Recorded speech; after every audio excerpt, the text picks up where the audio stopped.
본 방송에서 제공하는 투자 정보는 투자 판단에 대한 조언입니다. 방송에서 제공하는 주식의 가치, 가격 상승 및 하락에 대해서는 방송사에서 보장하지 않습니다.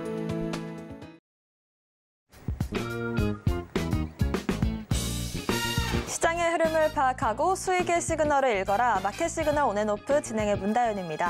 빠르게 변하는 시장 속에서도 수익의 시그널 보내는 종목과 섹터들 있습니다. 저희와 1시간 동안 그 수익의 시그널들 확인해 보시길 바라겠습니다. 저희 마켓 시그널 온앤오프 두 분의 전문가님들과 함께하고 있습니다. 금종욱 전문가님과는 시장 전반적인 시황을 짚어볼 거고요. 급등하는 섹터들 분석해 보겠습니다. 김선은 전문가님과는 시그널 이슈를 분석해 보고 포트폴리오도 함께 고민해 보겠습니다. 뉴욕 증시가 지난 5주 동안 랠리를 보였지만 지금 경제 상황에 비해서 지나치게 좀 올랐다라는 평가도 나오고 있는 시점입니다. 여기에 더해서 중국까지도 경기 둔화 우려감이 커지고 있는 시점에 국제 유가까지 떨어지고 있는 상황인데요. 지금 시장 변동성 금종욱 전문가님과 함께 짚어보겠습니다. 전문가님 안녕하세요. 네, 안녕하세요. 반갑습니다. 네, 오늘은 또 시장 하락세를 조금 보여주고 있는데요. 한 줄 시황평부터 해주실까요? 네, 미국 증시 경기 둔화에 따른 우려감으로 하락 이렇게 좀 말씀 좀 드리고 싶은데요. 어제 국제유가가 이제 70불대를 이탈하는 모습을 좀 보여줬습니다. 사우디와 오펙 플러스 모두 감산에 합의했고 또 추가적인 감산에 대한 연장까지도 한 상황에서도 전혀 지금 유가가 반등하지 못하고 있는데요. 가장 이제 소비의 제조업의 기본이 되는 이 유가가 상승하지 못한다는 것은 그만큼 경기 침체가 아직 계속 이루어질 수 있다는 점. 그래서 금리의 인상은 이제 더 이상 나오지 않을 거라는 건 거의 기정사실화 되고 있다라고 보시면 될 것 같고요. 하지만 또 금리 인하 시점이 또 언제가 될지가 더 중요하거든요. 그래서 빠르게 된다면 이제 내년 1분기, 2분기 안에도 좀 될 수 있다라고 좀 보고 있는데. 지금 당장의 시장 흐름이 좀 안 좋다는 거는 어제 중국도 그렇고 홍콩도 그렇고 무지투에서 신용 등급을 부정적으로 하향했기 때문에 거기에 따른 우려감도 있습니다. 최근에 홍콩 항생 지수를 보시면은 연일 저점을 좀 깨고 이탈하는 모습을 좀 보여주고 있어요. 그렇기 때문에 중국 증시도 좀 많이 안 좋고 거기에 따라서 미국 증시도 좀 영향을 좀 받은 게 아닌가 생각을 좀 하고 있습니다. 우리나라 증시도 마찬가지로 오늘 아침 초반에 좀 하락세를 좀 보이면서 계속 저점 자리를 낮춰가는 모습을 좀 보여주고 있어요. 최근에는 또 중국 폐렴 관련해서 시장의 분위기가 안 좋기도 했고, 그리고 연말 되면은 이제 대주주, 일단 대주주 그 기준 금액이 한 10억에서 좀 늘어나지 않을까라는 또 기대감을 좀 가지고 있었는데, 연내에는 좀 쉽지 않다. 이렇게 좀 시장에서는 판단하고 있어서 거기에 따른 개인들 대주주 물량들도 어느 정도 시장에서는 나올 수 있다는 점에서 항상 이런 좀 안 좋은 악재들은 지금 나와 있는 상황입니다. 그렇다고 해서 예전같이 급락이 나오는 그런 시장이라기보다는요, 좀 기존에 매도했었던 그 대주주 물량이 있다 하더라도 다시 한번 내년 돼서 채울 거기 때문에 단기적인 악재라고 보시면 될 것 같아요. 그렇게 크게 의미를 좀 둘 필요는 없다. 다만 시장이 상승했었을 때에 대한 매도 차익은 나올 수 있다는 점. 그러니까 대주주 완화 된다면은 50억에서 100억도 생각을 해볼 수 있었는데 전혀 그런 상황이 아니기 때문에 지금 10억 정도이기 때문에 좀 개인이 좀 물량을 많이 갖고 있는 분들 중에서는 충분히 10억 갖고 계신 분들이 많거든요. 근데 만약에 종목들이 상승했었을 때 일단은 수익 실현을 해놓고 그리고 나서 이제 내년에 다시 또 매수해도 되니까 일단 대주주 물량들은 이제 지수가 상승할 때마다 나올 가능성이 높다 보니까 지금은 상승이 나올 시장은 아니다. 상승이 나오더라도 개인 차익 매물이 좀 나올 가능성이 높다. 이렇게 좀 보시면 될 것 같습니다. 그래서 지수 상황을 한번 좀 차트적으로 좀 봤었을 때 코스닥 지수 오늘 21선 자리 부분에 딱 위치를 했어요. 그리고 이제 분봉상으로 봤었을 때도 저는 일단 가격적인 부분에서 지지가 나올 수 있는 부분이 이제 810포인트 정도 좀 보고 있거든요. 그래서 이 810포인트 자리를 지지해 준다면 그나마 또 뭐 추가적인 상승이 나와서 박스권만 만들어도 좀 괜찮은 시장이다라고 좀 보고 있는데요. 만약에 810선이 깨지게 되면은 그 다음 지지선은 이제 800선 이하로 좀 볼 수 있거든요. 그래서 한 795포인트 이런 자리가 지지가 좀 될 수 있는데, 이런 자리들이 또 이탈했었을 때는 일봉상으로도 이제 21선 자리 깨고 다시 내려가기 때문에 또 저점은 또 계속 찾아서 확인을 해봐야 될 것 같습니다. 그래서 최소한 지금 810포인트 자리는 지지해 주는 게 좀 좋다, 이렇게 좀 볼 수 있고요. 오후장까지는 일단 봐야겠습니다. 시장 흐름을 좀 봐야 될 것 같고요. 코스피 시장으로 넘어가서 좀 보게 되면은 코스피 시장은 21선 자리를 이탈했어요. 그러니까 코스닥 비해서 코스피는 좀 양호한 흐름을 좀 보여줬었는데, 역시나 좀 음봉이 지금 계속 며칠째 나와주고 있어서 단기적으로는 이제 추세가 좀 전환된 게 아닌가, 그렇게 좀 보여집니다. 뭐 반도체 업종도 뭐 더 올라갈 수 있을 만한 좀 이슈들은 딱히 좀 없는 것 같아요. 그래서 일단 반도체 업종이 좀 주로 이루고 있는 코스피 지수는 일단 계속 연일 하락 중에 있고, 다만 말씀드릴 수 있는 거는 지금은 이제 신규 매수하실 때는 대부분 이제 단기성 테마 종목들, 시총이 좀 크지 않은 테마주들이 그래서 좀 강세를 좀 보이는 면이 있거든요. 그래서 대형주 매매하시는 분들 입장에서는 시장의 흔들림에 그렇게 크게 우려감을 가지실 필요는 없고요. 일단 단기적으로는 이런 테마주 종목들을 매매하시는 분들은 차익 실현이 굉장히 좀 빠르게 나올 수 있다라는 점. 그래서 지금 특히 이제 올라가고 있는 종목들이 더 올라가고 있거든요. 특정 일부 테마 종목들만 계속 돌아가면서 대장주들이 상승이 좀 나오는데, 그런 부분에 대해서 이제 좀 조심을 해야 되지 않을까, 그렇게 좀 말씀 좀 드리고 싶고, 시장이 좀 변동성이 좀 종목들마다 좀 심한 편인데, 그런 시장 장중의 대응 흐름, 이런 거는 제가 또 노란 톡방에서 계속 말씀 좀 드리고 있으니까요. 들어오셔서 한번 시장 상황도 지켜보시고, 테마주들 흐름도 같이 한번 좀 지켜보시면서 남은 연말까지 좀 좋은 수익 좀 많이 챙겨가시기 바랍니다. 네, 지금 현재 업종별 모멘텀이 부재한 상황 속에서 21선 자리를 지수가 이탈을 하면서 추세가 조금 꺾이는 모습이 연출되고 있습니다. 저점 확인 구간이다라고 말씀을 해주셨고요. 저희와 함께 지수 흐름들 예측해보고 싶으신 분들은 아래 보이시는 노란 톡방 확인하시고 입장 코드 1357 누르시거나 문자샵 0082번으로 금종욱 보내주시면 저희와 함께 시장 대응 전략 세워보실 수 있습니다.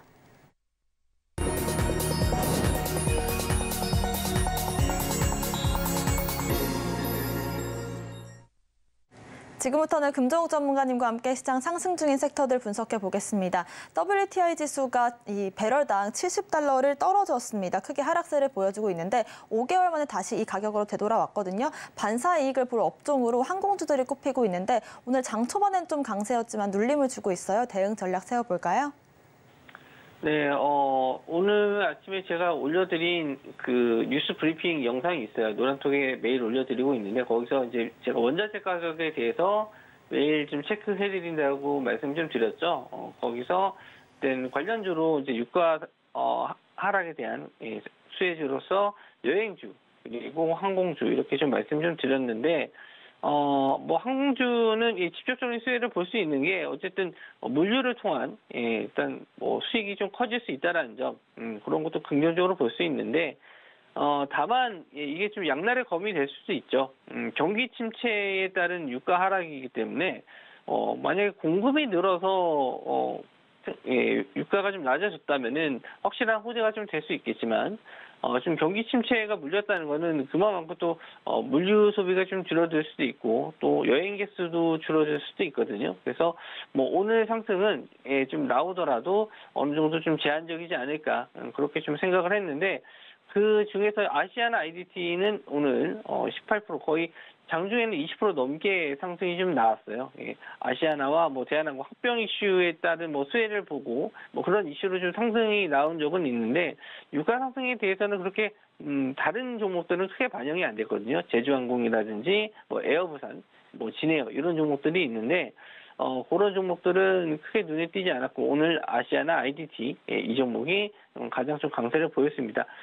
차트적인 면을 봤었을 때 지금 직전에 앞선 이 매물대가 좀 있어요. 그러니까 한번 급등했다가 조정을 좀 받으면 여기가 이제 매물대가 돼서 반등이 좀 어려워요. 그러니까 여기서 계속 윗꼬리를 달고 있는 모습이 나와주죠. 예, 이렇게 한번 매물대가 쌓이게 되면은 이 물량을 소화하기 위해서 계속 윗꼬리를 좀 다는 모습인데 결국 고점을 못 넣고 좀 조정을 좀 받았죠. 지금도 마찬가지입니다. 이 앞선 매물대에 대한 저항 아직도 남아 있다라고 보시면 될 것 같고요. 그래도 오늘 매물대를 어느 정도 소화해주고 있는데 다만 이제 유가가 추가적인 하락이 나올 것인가에 대한 부분을 생각을 해보셔야 돼요. 그러니까 지금 유가 하락으로 인해서 올랐다면은 일단 추가적인 얘기가 더 나와야 되는데 지금 사우디라든지 이란 쪽에서도 계속 이 유가에 대해서 하락으로 좀 두진 않을 거거든요. 그래서 어느 정도 추가적인 감산이라든지 일단 이 예전에는 이제 유가가 상승했던 이유가 전쟁 관련 이슈거든요. 전쟁 관련 이슈가 좀 다시 불거진다든지 그렇게 됐었을 때는 다시 한번 유가가 좀 올라가서 이런 종목들이 또 빠질 가능성이 있어요. 그 원자재 관련해서 이슈가 됐었을 때는 상당히 좀 변동성이 좀 큰 편입니다. 그래서 좀 조심을 하셔야 될 것 같고요. 아까 이제 처음에 말씀드린 대로 유가 상승이 어떤 공급이 좀 많아져서 상승이 나왔다 이러면은 좀 긍정적으로 볼 수는 있는데 그런 흐름이 아니에요. 지금은 이제 경기 침체에 대한 우려감 때문에 빠진 거기 때문에 일단은 조심을 하는 게 좋다. 저는 좀 그렇게 좀 보는 편이고 일단은 오늘 올라왔던 아시아나 IDT는 또 합병 이슈도 있기 때문에 꼭 유가 상승의 수혜만 본 건 아니다. 이렇게 좀 보실 수 있고요.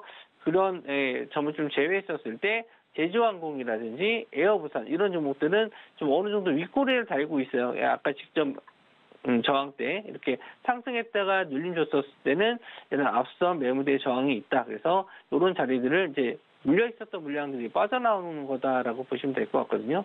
그래서 일단은 항공주들은 조금 내년 봄철 돼서 확실하게 여행객 수가 증가하는 시점이 있어요. 지금은 겨울 시즌이라서 아직까지는 그렇게 여행객 수가 이렇게 크게 증가하는 모습은 좀 잘 안 나오는데 여행주도 그렇고 항공주도 그렇고 일단은 저점에서 잘 바닥을 좀 다지고 있다 이런 신호는 좀 보여지는데 상승으로 돌아서기에는 조금 시간이 좀 필요하다. 그래서 일단은 체크만 해두시고 유가가 추가적인 하락이 나왔을 때 만약에 60불대 이하로 좀 더 빠진다. 그랬을 때는 또 한번 그때는 관심을 가져봐도 되지 않을까. 그래서 유가는 일단 좀 관심 있게 보시되 유가 하락에 대한 이슈도 한번 좀 잘 체크해 보셨으면 좋겠습니다. 네, 지금의 유가 하락 자체가 공급 증가로 인한 하락이 아니라 또 경기 침체에 대한 우려감으로 떨어진 거기 때문에 긍정적인 시그널은 아니다라는 점 체크를 해보시면서 오늘 장 전에 노란톡방 통해서 유가 하락으로 반사이익을 볼 여행주라든지 항공주들 짚어드렸거든요. 이렇게 저희와 함께 장전 이슈들 분석해보고 싶으신 분들은 아래 노란톡방 입장해주시면 좋을 것 같습니다. 두 번째로 알아볼 시그널 종목은요. 삼성 SDI가 이 꿈의 배터리로 불리는 전고체 배터리 관련해서 사업 추진팀을 신설했습니다. 본격적으로 사업을 시작하겠다라는 움직임으로 보여지는데 전고체 배터리 관련주들 흐름 짚어볼까요? 네, 전고체 배터리가 또 국가에서도 또 추진하는 예타가 좀 통과됐죠. 그래서 며칠 전에 한번 또 급등이 좀 나왔었던 테마거든요. 그래서 그때도 한번 방송에서 말씀을 좀 드렸었어요. 전고체 배터리가 말 그대로 꿈의 배터리다. 그러니까 꿈이라는 거는 좀 이뤄질 수 없는 거잖아요. 쉽게 잘 되지 않습니다. 전고체 배터리가 만들 수가 없는 게 아니고요. 만들 수는 있는데 이 생산 단가가 안 맞는 거예요. 화재에 대한 위험성도 낮고 또 부피도 작고 여러 가지 면에서 지금 쓰고 있는 리튬 이온 배터리에 비해서 장점은 많은데 그 단점 자체 하나가 너무 커요. 너무 비싸요. 그래서 우리가 경제적으로 활동을 할 때 가장 중요한 게 가성비 아니겠습니까? 근데 이 가성비가 좀 안 맞다 보니까 지금은 생산을 할 수가 없고 투자를 해도 단가가 좀 안 나오는데 앞으로 이제 계속 진행해야 될 거는 전고체 배터리다라고 생각을 해서 삼성 SDI에서 일단 투자는 하고 있는 거죠. 아무래도 경쟁력이 전고체 배터리를 이제 대량 생산 가능하게 된다면 그때는 이제 확실히 하나의 경쟁력을 가지고 있는 무기가 생기는 거기 때문에 긍정적으로 볼 수는 있습니다. 그래서 버릴 수는 없을 거예요. 지금 리튬 이온 배터리 쪽은 일단 LG엔솔 쪽이 조금 더 강하다라고 좀 볼 수 있는데 삼성 SDI에서도 전고체 배터리에 대한 투자를 계속하면서 지금 새로운 또 무기를 만들어 간다면 또 새로운 또 대장주가 2차 전지에서 새로운 대장주가 좀 될 수는 있겠다 싶은데 시간적인 면에서 상당히 좀 오래 걸릴 겁니다. 뭐 단기적으로 지금 투자한다고 해서 뭐 내년에 당장 나올 수 있다 이렇게 볼 수도 없는 거고요. 지금은 그리고 2차 전지 관련주 쪽도 좀 잘 보셔야 되는 게 유가가 이렇게 하락을 했었을 때는 상대적으로 좀 메리트가 좀 떨어지는 게 있어요. 2차 전지 관련주들이. 그래서 최근에 이제 유가 상승이 됐었을 때 이제 전기차에 대한 수요가 좀 증가할 수 있는데 유가에 대한 부담 때문에 유가가 좀 떨어지게 되면은 지금 내연기관 차들에 대한 부분은 좀 부담이 좀 덜하죠. 그래서 그런 점에 대해서 2차 전지 쪽은 일단 성장성적인 면에서는 계속 보셔야 되는 건 맞지만 단기적으로 이런 악재들이 좀 계속 나올 수 있어요. 그러니까 유가 하락도 어느 정도 영향을 좀 줄 수 있고 또 내년 대선 또 트럼프 대통령 지금 미국에 있는 제가 좀 친한 지인분들 얘기를 들었을 때는 좀 트럼프 쪽으로 많이 기운다라고 해요. 물론 IRA 감축법이 뭐 당장에 없어지지는 않겠지만 그래도 그 심리적인 면에서 트럼프가 어쨌든 2차 전지라든지 친환경 쪽으로는 부정적인 생각을 가지고 있기 때문에 그런 점에 대해서는 2차 전지를 보유하신 분들은 올해와 같은 폭발적인 상승을 좀 기대하기는 어렵다. 그리고 전고체 배터리도 물론 앞으로도 계속 관심을 가져야 되는 업종이긴 한데 이런 이슈가 계속 좀 나와줘야 돼요. 그래서 지금 오늘도 좀 한노화성이 지금 뭐 대장주로 좀 치고 올라가고 있는데 좀 이런 상한가 들어갔던 자리 종가 부분을 좀 지지해주면서 올라오는 거는 차트적으로 굉장히 좀 좋습니다. 거래대금도 많이 터졌고 그렇지만 직접 고점 자리 이런 자리를 또 뚫어줄지는 또 봐야 돼요. 그래서 일단은 저는 만약에 한농화성을 좀 대장주로서 공략을 해본다라고 했었을 때는 이렇게 계속 말씀 좀 드리지만 오늘처럼 거래대금 터졌을 때 들어가시는 게 아니고요. 이렇게 거래대금이 줄었을 때 지지가 나와야 됩니다. 그래서 뭐 하루 이틀 정도 여기서 차트적으로 봤었을 때도 이틀 정도 거래 대금이 줄어든 다음에 3일째 되는 날, 요런 날 이제 공략을 하는 거죠. 근데 뭐 저 같았으면은 이렇게 양봉 뜨는 날, 어제 같은 날 양봉으로 마감했으면 좀 좋은 자리로 공략을 해봤을 것 같긴 한데 어제는 제가 좀 일정이 있어서 차트를 좀 잘 못 봤고 오늘 어쨌든 급등 시세가 좀 나왔는데 탑점으로 봤었을 때는 항상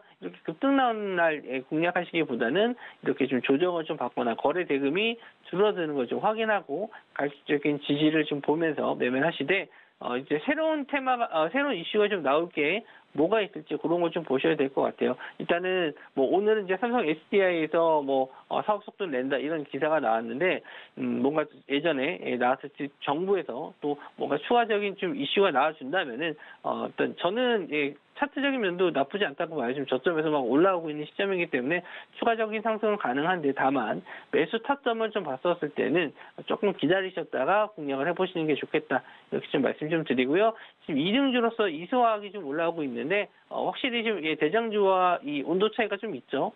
확실히 대장주 쪽을 공략하시는 게 좋다. 그래서 보신다면 한농화성을 좀 보시고 또 공략 타점은 며칠 정도 좀 기다리신 후에 공략을 해보시는 게 좋겠다. 이렇게 말씀 좀 드릴게요.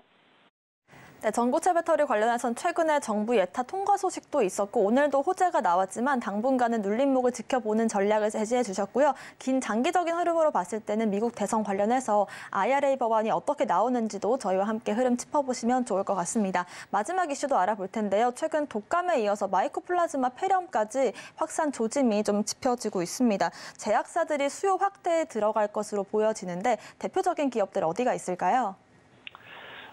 지금 며칠째 계속 이 중국 폐렴 관련 쪽 종목들이 상승이 좀 나오는데 일단 대부분 종목들이 다 급등하는 건 아니고요. 몇몇 종목들만 지금 대장주 역할을 해서 상승이 좀 나와주고 있습니다. 대표적인 종목으로는 메가이시스 산소호흡기 관련 쪽이 가장 흐름이 좀 좋다. 그래서 저점 대비해서 지금 2배 정도 올랐죠. 3,000원대부터 6,000원대까지 올라갔는데 이제 슬슬 뭐 철실현 나올 때는 됐다고 봐요. 직전에 이제 고점 라인을 차트적으로 면을 봤었을 때 한 7,000원 정도 됩니다. 7,000원 정도가 강한 또 저항대 라인이 되는데 뭐 7,000원까지 기다리시는 게 아니에요. 7,000원 올라갈 때쯤부터 계속 윗꼬리를 달고 내려올 겁니다. 그렇기 때문에 6,000원에서 6,500원 정도만 돼도 일단은 보유하신 분들 입장에서는 차익실현 하셔도 되지 않을까 그렇게 좀 보고 있고요.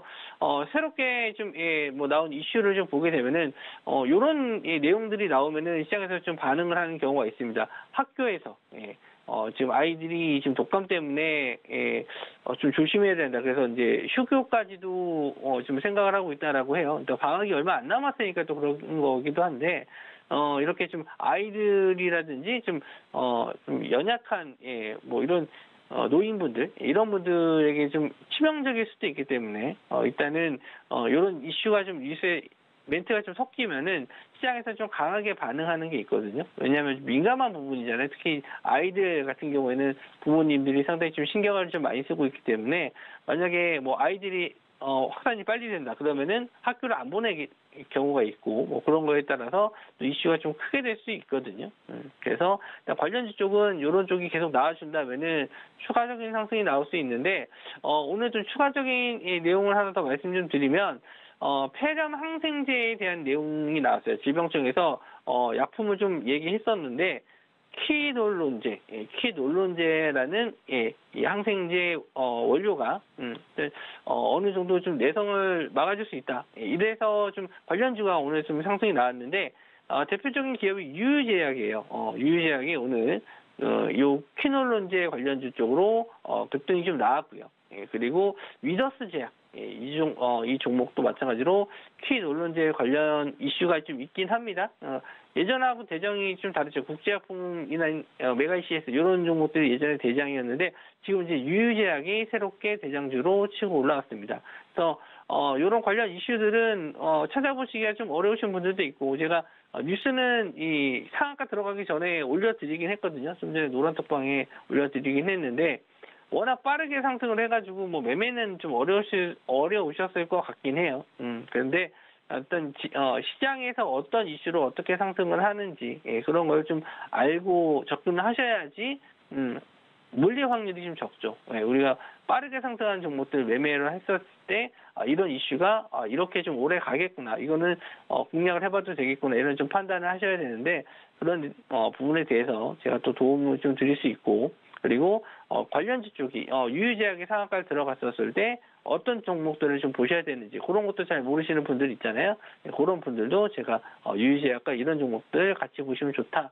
이렇게 항상 노란톡방에서 설명해 드리고 있으니까 이런 테마주라든지 뭐 업종에 대한 부분들 관련주들 이런 거 설명해 드리고 공부해 보실 분들은 저희 노란톡방 들어오시면은 제가 매일 아침에 뉴스 브리핑으로도 관련 이슈들 뉴스 종목들도 알려드리지만 장중에 나오는 종목들, 이슈들 이런 것도 정리해서 관련주가 어떤 종목들이 있는지, 왜 올라가는지 그런 거에 대한 부분도 설명해 드리고 있으니까 많이 들어오셔서 좀 시장이 이런 테마주의 장세인 시장에서도 좀 수익을 좀 잘 내실 수 있게 제가 도와드릴 테니까 많이 참여들 해주시기 바랍니다.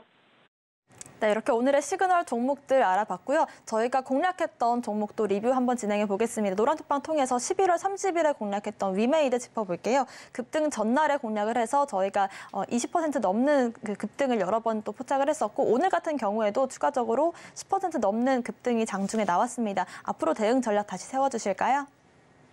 네, 위메이드가 뭐 지금 게임주 같은 경우에 어제 같은 경우는 컴투스 홀딩스가 급등을 했었죠. 뭐 게임 출시에 대한 부분보다는 최근에 이제 위믹스 코인, 위메이드에서 만든 위믹스 코인을 지금 거래하고 있는 거래소가 코인원이라는 사이트인데 거래소인데 거기에 지분을 갖고 있는 게 컴투스 홀딩스예요. 그래서 그런 관련 이슈로도 좀 급등이 좀 나왔었고 오늘 위메이드가 상승한 이유는 위믹스 코인이 또 다시 급등을 했는데 우리나라 코인 거래소가 4대 거래소가 있어요. 근데 그 거래소 중에서 또 한 군데 고팍스라는 곳에서 또 한 번 새롭게 신규 상장은 아니고 재상장 한다는 이슈로 어제 위믹스 코인이 또 급등을 했거든요. 20% 넘는 급등이 좀 나왔습니다. 거기에 따른 위메이드 수혜를 좀 볼 수 있다. 그리고 뭐 위메이드 사장이 이제 중동 아랍에미레이트 넘어가서 또 그 위믹스 코인을 또 아랍에미레이트에서도 거래할 수 있게 지금 준비 중에 있습니다. 그런 면에서는 긍정적으로 볼 수 있는데 저번에도 말씀 좀 드렸고 제가 위메이드 같은 경우는 게임 회사입니다. 그래서 코인 거래소를 뭐 운영하는 그런 회사가 아니에요. 그래서 게임 자체 내에서 뭐 수익이 나와야지 저는 좋다라고 좀 보고 있지. 이렇게 계속 코인 가격만 올라가서 가격이 상승하는 걸 그렇게 썩 뭐 좋아하진 않습니다. 물론 게임 자체 내에서 코인을 이용해서 뭔가 새로운 시도를 하는 건 좀 좋은데, 그렇다고 게임 자체가 나오질 않는 상황에서 가격만 올라가는 게 좀 의미가 있나 그렇게 생각을 해요. 실제로 매출이 일어나야 되기 때문에. 그런 면에서 제가 이제 목표가를 잡아드렸었죠. 74,000원에서 75,000원 구간 직전 고점 자리를 말씀 좀 드렸습니다. 여기서 차트적으로 좀 길게 봤었을 때 예전 차트 상으로는 거의 요 구간이거든요. 요 구간. 그래서 제가 차트적인 면에서 요 자리가 일단 목표가라고 말씀 좀 드렸고 75,000원 구간. 그래서 요 자리에 오게 되면은 이제 리뷰를 마치겠다 이렇게 지금 말씀 좀 드렸잖아요. 그래서 아침에 저희 노란톡 계신 분에게는 제가 말씀 좀 드렸어요. 아침에 시초가 정도 매도하시라. 그래서 시초가의 전략 매도 사인을 좀 드렸고요. 이제 말씀드린 제 목표가는 왔기 때문에 위메이드에 대한 리뷰는 더 이상 진행하지는 않을 건데 보유하신 분들 입장에서는 추가적인 상승도 노려보고 싶다 하셔도 5일선 자리 정도만 이탈하는 것 정도 체크해 주셨으면 좋겠습니다. 말씀드린 대로 지금 게임에 대한 매출이 아니고 코인 가격 상승에 대한 수혜이기 때문에 이걸로는 길게 보기 좀 어렵다. 이렇게 추가적인 상승은 어렵다라고 보고 있어서 일단은 제가 한 40% 이상 수익권 챙겨드린 것 같은데 수익 내신 분들 축하드리고 또 위메이드 같은 종목들도 발굴해서 또 오후장이 됐든 또 내일 오전장이 됐든 또 말씀 좀 드려서 또 좋은 수익 챙겨드리도록 하겠습니다. 네, 저희가 이렇게 노란톡방 공략을 통해서 일주일이 안 되는 시간 동안 40% 넘는 수익을 만들었는데요. 여러분들께서 오후장에도 공략할 수 있는 종목이 궁금하시다면 아래 보이시는 QR코드를 스캔하시고 입장코드 1357 누르시거나 문자 샵 0082번으로 금종욱 보내주시면 저희와 함께 오후장도 공략해 보실 수 있을 것 같습니다. 오늘 말씀 주신 금종욱 전문가님과는 여기서 인사드릴게요. 고맙습니다.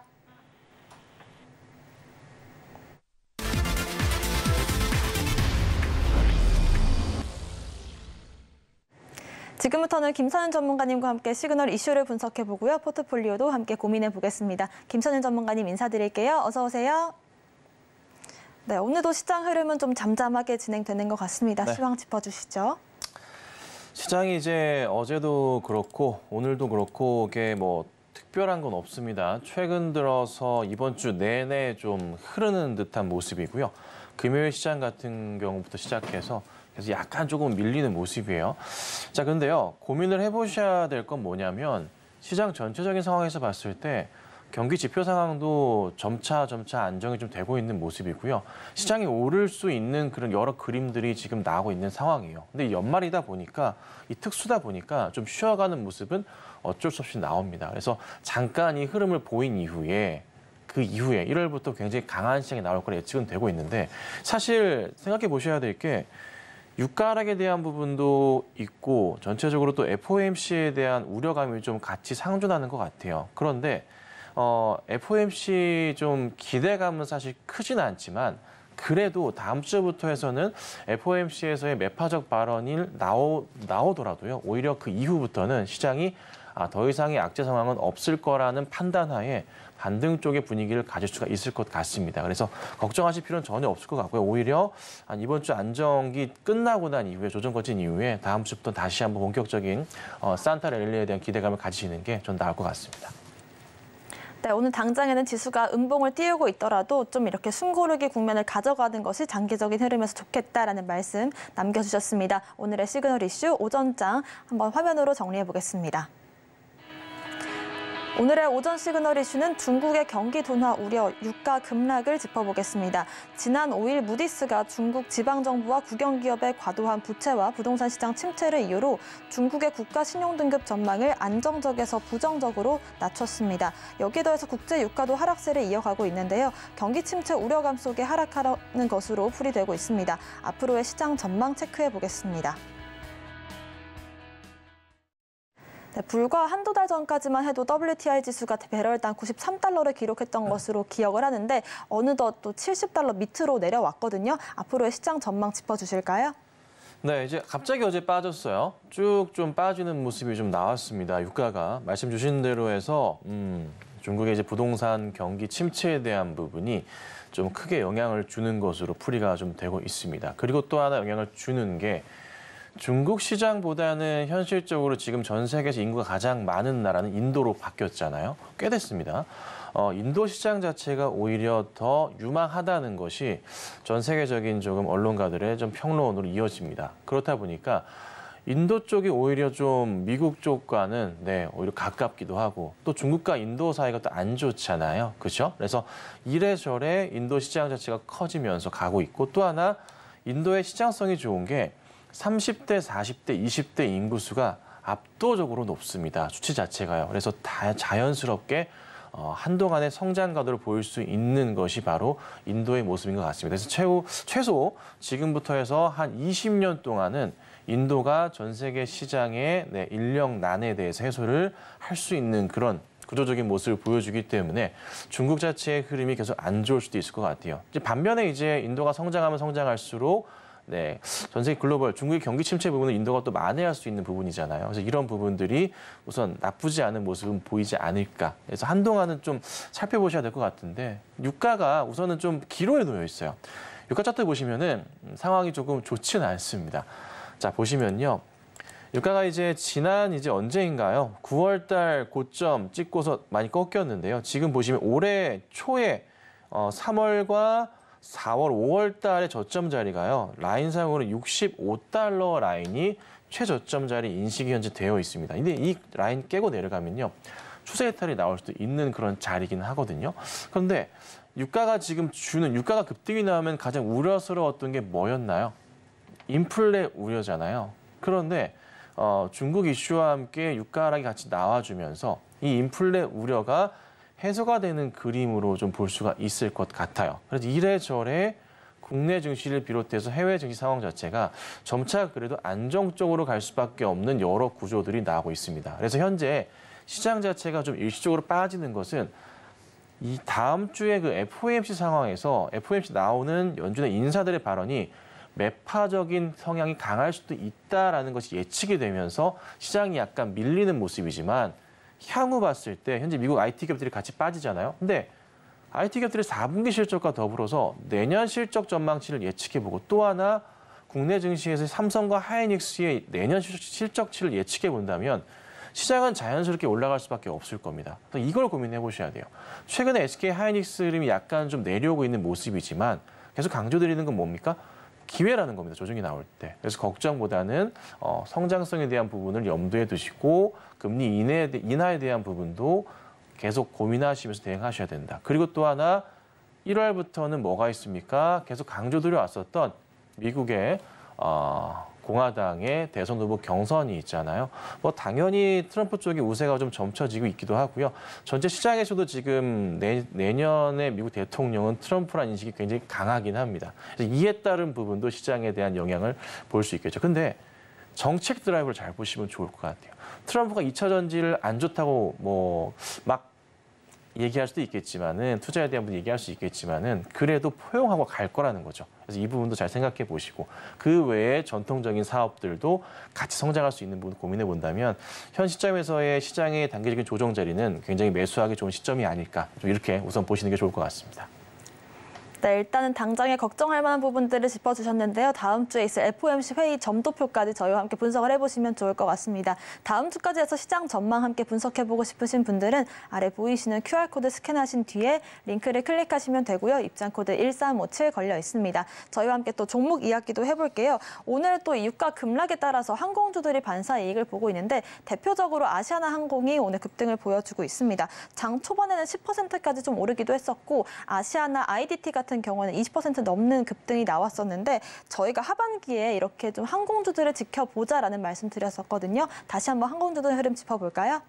네, 오늘 보면은 항공주들이 조금 유가 하락에 대한 부분을 같이 겸하면서 수익성이 좀 좋아질 거다. 연료비 부담이 완화되면서 기대를 좀 가지면서 상승을 주고 있어요. 대한항공도 같은 경우도 굉장히 좀 좋은 모습을 오늘 보이다가 좀 빠지긴 했지만 잘 가고 있고요. 그리고 제주항공 같은 경우에도 반등을 좀 하는 모습. 윗꼬리가 좀 달린 거 좀 아쉬워요. 시장 하락이 좀 나오다 보니까 같이 꺾이는 모습인데 또 하나 보셔야 될 게 아시아나항공과 대한항공의 합병에 대한 모습이 유럽 쪽에선 2월 14일 이내로 결론을 내린다고 합니다. 그래서 이에 따른 기대감도 같이 잡히면서 대한항공과 아시아나항공, 특히나 아시아나항공 같은 경우가 좀 오늘 급등 나왔다 빠지고 있는 모습이고요. 그리고 아시아나 IDT 같은 경우에도 역시나 그 흐름 유지하면서 좋은 모습을 보이고 있는 모습이에요. 그런데요, 계속 고민을 해보지만 항공주들은요, 현재 구간대부터 해서 계속 같이 보셔야 될 게 하반기부터 해서 실적 성장 정말 잘 나올 거라 말씀드렸고 4분기 실적 정말 좋을 거다 말씀드렸습니다. 그리고 내년도부터는 본격적으로 이전에 항공주들이 정말 잘 나갔던 시기의 실적들을 다시 보여주게 된다라고 강조를 드려왔잖아요. 그 흐름들을 한번 고민을 해보셔야 될 것 같아요. 대한항공 한번 봐볼게요. 우선은 자, 수급상황 대한항공 보시면 최근에 대한항공 수급 보신 분들 계실지 모르겠어요. 기관들 정말 꾸준하게 매수 대응했고요. 최근 한 달 동안 기관 매수 수량이요 200만 주가 넘어갑니다. 정말 많이 샀어요. 그리고 외인들도요. 최근 한 달 동안 75만 주가량을 순매수한 상황이에요. 개인들만 매도하고 나가는 상황이고 크게 가지는 않지만 보시면 꾸준하게 가고 있다는 것을 우리가 체크해 볼 수가 있습니다. 그리고 기관들의 평균 단가 자체도요. 한 2만 원대 완전 초반대 자리로 형성은 좀 되어 있거든요. 그래서 전체 흐름으로 봤을 때 아직 기관들이 정리하는 수준은 아닌 것 같아요. 충분하게 더 올려놓고서 정리하려는 시도를 할 수는 있습니다. 그래서 아직은 아닌 것 같고 한 번 더 큰 폭의 성장을 보시는 게 맞을 것 같은데 기관들의 좀 피날레 자체는 제 개인적인 생각은 2월 초에 유럽 쪽에서 결정이 나는 합병에 대한 이슈 시그널을 가지고서 대규모 정리를 하지 않을까 싶습니다. 그래서 그 전까지는 꾸준하게 앞으로 한 달 이상의 움직임은 유지될 가능성이 높다. 차분하게 올라갈 것 같고요. 조정 시 매수 대응을 하시는 전략은 필요할 겁니다. 그리고 또 하나 아시아나항공도 마찬가지겠죠. 조금 더 가볍게 움직이는데 자, 아시아나항공은 이미 10월 말에 한번 이슈 받으면서 급등이 나왔다가 한번 다시 가다가 조정이 나왔어요. 수급 상황 보시면 아시아나항공 수급은 좀 비어 있는 모습이지만 그래도 매수량 전체 이제 하루 거래량 대비해서 외인과 기관들이 그래도 일부는 매수 대응을 하고 있습니다. 근데 아직 많지는 않아요. 대한항공 쪽에 집중이 되어 있긴 하거든요. 그래도요. 아쉽진 않습니다. 왜요? 이슈가 살아있기 때문에 바닥을 확인한 모습이기 때문에 여기서부터 해서 다시 차트를 돌려세우는 모습을 보일 수가 있겠죠. 그래서 걱정보다는 항공주들은 전체 시장에서 앞으로 오를 일이 많다는 거에 집중하시고 대응하시면 결과는 괜찮지 않을까. 그래서 보유자분들 홀딩하시고 신규 접근하신 분들은 조정을 이용하신 접근은 꼭 필요하지 않을까. 이렇게 좀 보고 있습니다. 네, 항공주들 당분간 완만한 상승을 그려갈 수 있기 때문에 저희와 함께 눌림목 공략하는 방법들 제시를 해주셨습니다. 두 번째 알아볼 종목은 NC소프트 짚어볼게요. 저희가 10월 달에도 한 차례 짚어드렸고 당시에 또 신작 TL에 대한 내용을 얘기를 해드렸었는데 드디어 오늘 저녁 8시에 이 TL이 공개가 됩니다. 그때부터 해서 일단 지금까지는 기대감으로 올라왔었는데 오늘 이후로의 흐름은 좀 어떻게 보고 계실까요?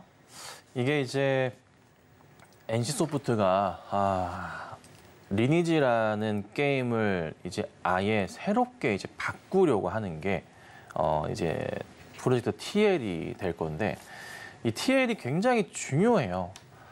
근데 이게 TL을 출시를 하면서 요금 패키지 같은 경우도 하나씩 꺼내보고 있긴 한데 우선은 금액적으로는 사실 리니지 시리즈들보다는 굉장히 적은 금액을 요구하고 있기는 합니다. 자, 근데 제가 이제 이 NC에 대해서 한번 설명을 드려보자면 이전까지의 과금 정책을 또다시 TL에 접목을 시키는 것 자체는 NC소프트 주가를요 끌어내리는 역할밖에 안 할 겁니다. 그러니까 NC는 이전에 리니지를 처음에 20년도 넘는 전에 처음에 리니지를 개발하고 출시했던 그 시기로 다시 돌아가서 완전 새로운 관점으로 접근을 해야 돼요. 그러니까 NC의 가장 중요한 주가의 상승 포인트는요. 매출이 아닙니다. 매출이 아니고 뭐냐면 접속자들이 얼마나 많이 유지가 되느냐가 핵심일 겁니다. 그로 인한 매출이 느는 게 아니라요. 유료 패키지 자체를요. 가능한 적게 내야 되고 그로 인해서 접속자가 유지되면서 게임을 끌고 가는 모습이 나와줘야 돼요. 그리고 또 하나 최근 보면은 많은 유튜버들이 NC소프트의 TL을 이제 시작을 하려고 오늘부터 준비를 하고 있는 것 같은데 사실 유튜버들 중에서 게임 BJ들 굉장히 좀 많은데 과금을 유도하는 게임 BJ들보다는 과금을 유도하지 않고 즐겁게 게임을 하는 BJ들이 많이 지금 현재 그래도 제가 볼 때는 긍정적으로 보고 접근을 하고 게임을 시작하려 하는 것으로 보여집니다. 근데 여기서 만약에 NC가 과금 정책을 조금이라도 리니지와 접목된 아이템들을 팔려고 하거나 확률형 아이템들을 꺼내기만 하면 그때부터는 주가가 다시 곤두박질 칠 겁니다. 그래서 만약에 NC를 한번 올라갈 것 같다라고 생각하시는 분들이 계신다면 다른 거 보지 마시고요. 유튜브 들어가셔가지고 이 NC게임 TL을 하는 BJ들이 어떤 얘기를 하는지 한번 살펴보시고 또 하나 과금 정책에 있어서 확률형 아이템이거나 뭐 뽑기가 있다거나 조금 뭔가 좀 돈을 과하게 쓰게끔 하는 그러니까 기본 바탕 이걸 안 하면 안 되게끔 만들어 놓는 그런 이제 시스템을 접목시킨다면은 그거는 실패 요인이 될 가능성이 높아요. 예를 들자면 뭐 리니지 같은 경우는 경험치를 더 얻기 위해서 뭘 합니까? 네, 결제를 하게 만들어 놨습니다. 근데 TL에다가 그거를 접목시킨다면요. 저는 역시 이거 실패 요인이라고 판단을 합니다. 그래서 많은 투자자분들께서 그걸 보고 있을 거예요. 저는 핵심은 뭐냐면 접속자 유저층이 두텁게 형성이 되는가 보시는 게 가장 중요할 것 같고요. 그다음 보셔야 될 게 유튜버들의 반응 자체가 어떠한지를 살펴보시면 될 것 같습니다. 이거 두 개만 가지고 보시는데 우선은 뭐 최근에 며칠 빠진 거는 오늘 출시일이기 때문에 당연한 현상이고요. 만약에 게임에 대한 호평과 결제 시스템에 대한 부분이 전혀 부담스럽지 않다. 이 정도면 뭐 해자다라는 표현들이 나와준다면 주가는 빠르게 반등을 할 겁니다. 그래서 이번 주에 상황을 보시고 주말까지 해서 한번 지켜보시다가 만약에 저도 지켜보다 괜찮다면은 NC를 추천드릴 수도 있을 겁니다. 그래서 우선은 내일 지켜보시고 주말에 유저층의 반응을 보시고 대응하시면 되지 않을까 이 정도로 말씀드려보겠습니다. 네, 앞으로 NC소프트의 주가 향방은 오늘 저녁 8시에 공개되는 TL에 대한 반응일 텐데요. 유저층이 두텁게 설정이 되는지 또 유튜버들의 반응은 어떤지 체크를 해보시면서 주가 대응 전략 세워보시길 바라겠습니다. 마지막으로 짚어볼 종목은 한미약품 다시 다뤄보겠습니다. 저희가 10월에 3분기 실적에 대해서 분석을 해드리면서 4분기 실적 기대감이 있다라는 말씀 드렸었는데 11월 내내 좀 오르더니 오늘 9% 넘는 급등이 나왔습니다. 이유 역시 저희가 일전에 짚어드렸던 내용과 같은데요. 4분기 실적 기대감이 다시금 부각받고 있습니다. 다시 한번 다뤄볼까요? 네, 한미약품은요. 올해 사상 최대 매출이 좀 기대가 되고 있는 종목이에요. 물론 이제 일전의 최대 매출보다 큰 폭의 성장은 아니고 조금 더 올라가지만 지금 현재 시장의 분위기에서 실적이 좋은 종목도 찾기가 쉽지 않은데요. 그 가운데서 자기 길을 가고 있는 그런 종목입니다. 그래서 이익 부분도 굉장히 기대가 되고 있고 매출 굉장히 기대가 되는데 3분기 굉장히 잘 나왔거든요. 근데 4분기가 더 좋다고 합니다. 이유는 뭐냐면 마일스톤 때문이에요. 마일스톤. 그러니까 4분기 마일스톤 수령이 되면서요. 매출 이익 부분에 대해서 성장을 좀 가지고 오는 이슈가 같이 있어요. 자, 차트를 보시면 굉장히 중요한 자리에 있습니다. 지금 자리를 과연 어떻게 이겨내느냐에 따라서 주가의 방향성이 갈릴 겁니다. 차트 최근 흐름이에요. 볼게요. 올해의 고점 자리로 계속 나왔었던 자리가 여기 자리입니다. 33만 원짜리예요. 이 33만 원짜리 근처에서의 움직임 자체가 몇 번이 나왔냐면 한 번, 두 번, 세 번, 네 번, 다섯 번, 오늘까지 6번입니다.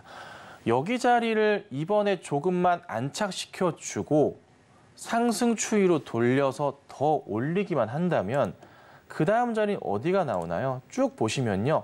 2020년, 2021년 고점으로 해당하는 30만 원 후반대 자리까지 우선은 1차적으로는 열려 있습니다. 그전에는 더 높긴 하지만 우선 여기까지 보셔야겠죠. 그래서 이 자리를 이번에 어떻게 과연 잘 넘어갈 건지가 가장 핵심적인 자리라고 판단이 돼요. 수급적인 흐름으로도 보자면은 아직 상황적으로는 외인들만 그래도 최근에 계속 매수 대응을 하고 있습니다. 근데 최근 3거래일간의 기관들의 매수 대응 보시면 좋을 것 같고요. 그리고 연기금도 최근에 매수를 다시 한번 하는 듯한 모습, 포지션을 취하고 있어요.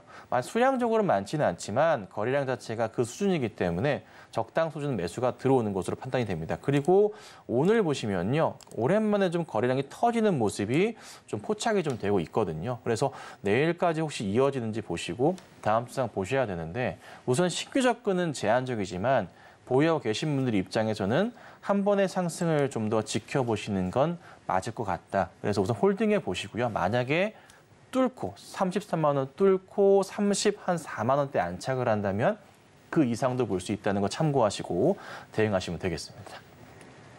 네, 한미약품 같은 경우는 지금 이 주가 자리가 향후 주가 방향에 대한 갈림길에 있기 때문에 저희와 함께 수급적인 부분부터 차트적인 부분들까지 체크를 해보시면 좋을 것 같고요. 오늘 제시해드린 시그널 종목들 함께 가격 전략 세워보고 싶으신 분들은 아래 보이시는 QR코드를 스캔하신 뒤에 링크를 클릭하시고 입장코드 1357 누르시거나 문자샵 0082번으로 김선윤 세 글자 보내주시면 저희와 함께 종목 전략들 세워보실 수 있을 것 같습니다. 오늘의 시그널 이슈 다시 한번 화면으로 정리해보겠습니다.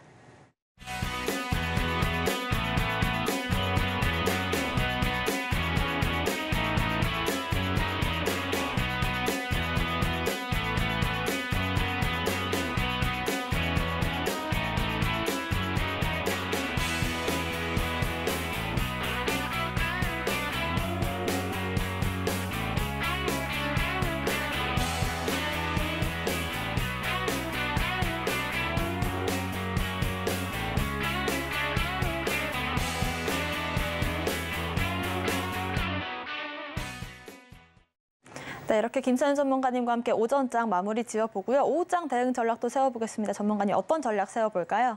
네, 요즘에 조금 좀 쉬어가다 보니까 좀 답답하실 것 같아요. 뭐 그간 잘 가다가 또 안 가다 보니까 그러실 것 같은데요. 시장이 조금 마땅히 좀 막 뭘 사야 될 거를 못 찾는 그런 좀 움직임이에요. 그러니까 뭐 지난주나 지지난주까지만 하더라도 뭐 두산 로보틱스 같은 경우나 에코프로 머티가 좀 중점에 있었는데 이번 주는 사실 뭐 전체적으로는 약간 조금 재미가 없는 듯한 흐름입니다. 몇몇 테마주들이 움직이긴 하지만 뭐 따라 들어가긴 애매한 우선주들이 움직이는 걸 사실 따라 들어갈 수는 없잖아요. 그렇죠? 그래서 그 외에 종목들이 있긴 한데 그것도 역시나 조금 마땅히 그렇게 손이 가진 않는 듯한 그런 좀 모습입니다. 다음 주에서 우선은 LS 머티리얼즈가 상장이 좀 되고 있어서 그 종목 쪽으로 조금 아마 매수 쏠림이 좀 나올 것 같기도 한데요. 그래서 우선 이번 주까지는 별다른 움직임은 없을 거다라고 좀 말씀을 좀 드려봐요. 수급적인 부분도 좀 고민이 되는 게 뭐가 있냐면 최근에 이제 수급 상황 보시면은 그래도 그간의 기간들의 흐름은 뭐였냐면요. 한 예를 들자면 1조가량 매수하고 2, 3천억가량 매도하고 다시 또 그 정도 수량을 매수하고 덜어내고 조금 이런 식의 반복이었는데요. 최근의 흐름은 매수한 수량 대비해서 매도 수량이 비슷하게 나오고 있고 금융투자 쪽의 움직임 자체도 조금 현금 확보를 그전보다는 조금 더 많이 하는 듯한 자세를 취하고 있습니다. 이게 아무래도 다음 주에 조금 FOMC에 대한 그런 걱정도 있고 또 연말 다가오다 보니까 1차적인 좀 정산 차원에서도 매도를 하면서 현금 확보를 하는 것 같아요. 왜냐하면 11월부터 해서 원체 많이 매수 대응을 했기 때문에 다시 조금 다시 현금 확보를 하는 건 당연한 수순인 것 같습니다. 그래서 우선 당분간은 이 흐름이 계속 유지가 될 수 있다는 거 참고하시면 될 것 같고요. 그에 따라서 코스피의 흐름도 이번 주는 크다 큰 재미는 없겠고 다음 주까지 해서 우선 FOMC 보셔야 되고 그리고 몇몇 개별주들만이 움직이는 장세로 갈 가능성이 있다. 그래서 아마 시장에서 가장 핫한 거는 아마 LS 머티리얼즈가 다음 주 12일 날 상장이니까요. 가장 핫하게 움직이지 않을까 판단이 좀 되고 있고요.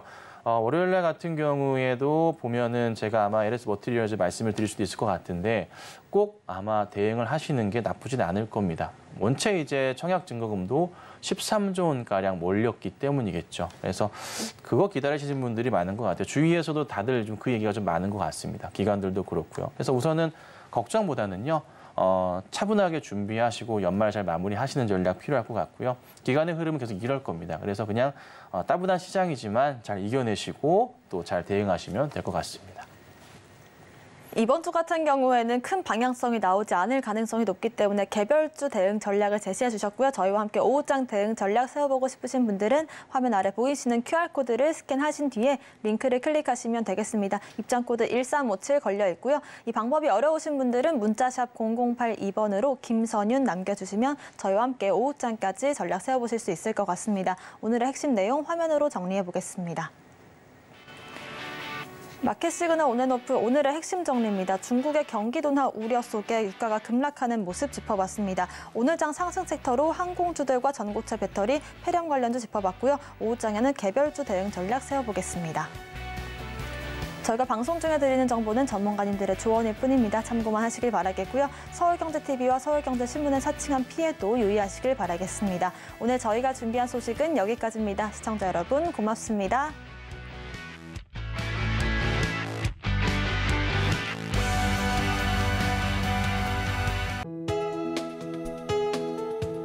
본 방송에서 제공하는 투자 정보는 투자 판단에 대한 조언입니다. 방송에서 제공하는 주식의 가치, 가격 상승 및 하락에 대해서는 방송사에서 보장하지 않습니다.